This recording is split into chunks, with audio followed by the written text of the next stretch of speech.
तो चलिए आज बात करते हैं भारत के फाइनेंशियल मार्केट में आई एक जबरदस्त क्रांति की। एक ऐसे बूम की जिसने सब कुछ बदल कर रख दिया है। देखिए, ये कोई छोटा मोटा ट्रेंड नहीं है, ये तो कोविड के बाद आई एक पूरी की पूरी लहर है। और इस लहर को और भी बड़ा बना दिया है टेक्नोलॉजी ने और घर बैठे ट्रेडिंग करने की आसानी ने। तो चलिए जरा इस लहर की गहराई में उतरकर देखते हैं। आंकड़े तो सच में चौंकाने वाले हैं। जरा सोचिए, सिर्फ 4 साल में यानी 2019 से 2023 के बीच हर रोज ट्रेडिंग करने वालों की तादाद 4.6 गुना बढ़ गई। ये कोई मामूली बढ़ोतरी नहीं, ये एक एक्सप्लोजन है। लेकिन यहां एक बहुत बड़ा सवाल खड़ा होता है। इतने सारे लोग बाजार में आ तो गए, पर क्या वो वाकई में पैसा बना रहे हैं?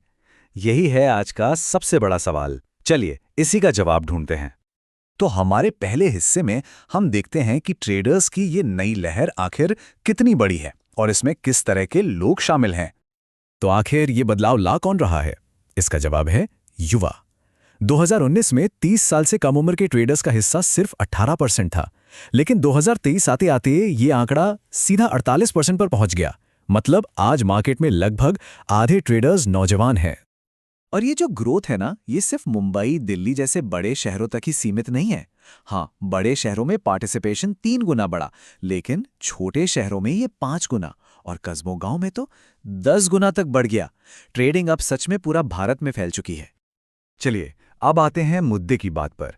यहाँ हम हकीकत से पर्दा उठाएंगे और देखेंगे कि कैश मार्केट में, जो कि बाजार का सबसे सीधा साधा हिस्सा माना जाता है, इन नए ट्रेडर्स का असल में हो क्या रहा है। आंकड़े बहुत कुछ साफ कर देते हैं। वित्त वर्ष 2023 में कैश सेगमेंट की बात करें तो हर 10 में से 7 इंडिविजुअल डे ट्रेडर्स को, यानी 71% लोगों को नेट लॉस हुआ। पैसा बनाने की जगह उन्होंने पैसा गंवाया। अच्छा, कई लोग सोचते होंगे कि चलो एक्सपीरियंस से शायद बात बन जाती होगी, लेकिन डेटा एक अलग ही कहानी बताता है। 3 साल का तजुर्बा होने के बाद भी 54% ट्रेडर्स 2023 में नुकसान में ही थे। और पता है, ये सिर्फ गलत ट्रेड्स की कहानी नहीं है। ट्रेडिंग की जो कॉस्ट्स होती हैं, ब्रोकरेज, टैक्सेस और दूसरी फीस, वो इस नुकसान को और भी ज्यादा बढ़ा देती हैं। इस 57% का मतलब क्या है? इसका मतलब यह है कि जिन लोगों को ट्रेडिंग में नुकसान हुआ, इन कॉस्ट्स ने उनके घाटे को 57% और बढ़ा दिया। ये एक बहुत बड़ा नंबर है जिसे अक्सर लोग भूल जाते हैं। ठीक है, तो अब कैश मार्केट से आगे बढ़ते हैं और बाजार के उस हिस्से में चलते हैं जहां दांव और भी ऊंचे और खेल और भी ज्यादा खतरनाक हो जाता है। हमारा अगला सेक्शन, डेरिवेटिव्स का जुआ। तो सोचिए, अगर कैश मार्केट की हकीकत इतनी चौंकाने वाली थी, तो डेरिवेटिव्स की दुनिया, जो कि और भी ज्यादा रिस्की मानी जाती है, वहां क्या होता होगा? चलिए देखते हैं।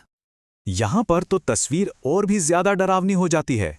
कैश मार्केट में जहां 71% ट्रेडर्स नुकसान में थे, वहीं डेरिवेटिव्स मार्केट में यह आंकड़ा उछलकर 91% हो जाता है।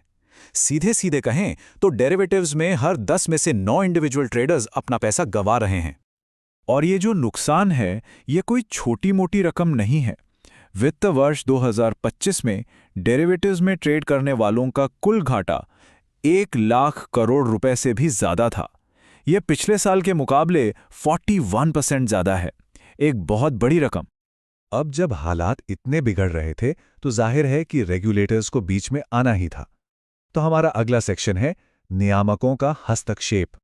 तो रेगुलेटर्स ने कुछ बड़े कदम उठाए, जैसे वीकली इंडेक्स डेरिवेटिव्स को रैशनलाइज किया गया, कॉन्ट्रैक्ट का साइज बढ़ाया गया, अपफ्रंट प्रीमियम कलेक्शन जरूरी कर दिया गया और पोजीशन लिमिट्स की इंट्राडे मॉनिटरिंग भी शुरू हुई।